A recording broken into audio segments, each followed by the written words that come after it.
মেয়ের Facebook password তার boyfriend জানে। ছেলেটা চাওয়া মাত্রই দিয়ে দিয়েছে। মেয়েটা হোয়াটসঅ্যাপে অন্য একটা ছেলের সাথে চ্যাট করে, কথা বলে, প্রেম করে। আমার বয়ফ্রেন্ড মেসেজগুলো দেখলে ঝামেলা করবে।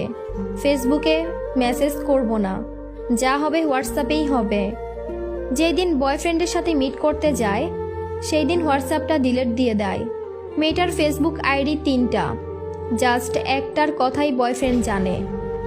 সে আইডির পাসওয়ার্ড আবার তার কাছেই আছে। সে তো ভাবে, একটা লয়াল গার্লফ্রেন্ড পাইছি, কারো সাথেই কথা বলে না, মেসেজ করে না আমি ছাড়া।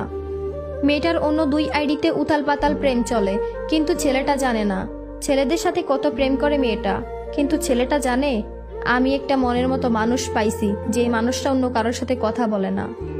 আরে ব্রো, যার ঠকানোর চিন্তা থাকে সে কোনো না কোনোভাবেই ঠকাবে। তাকে আটকা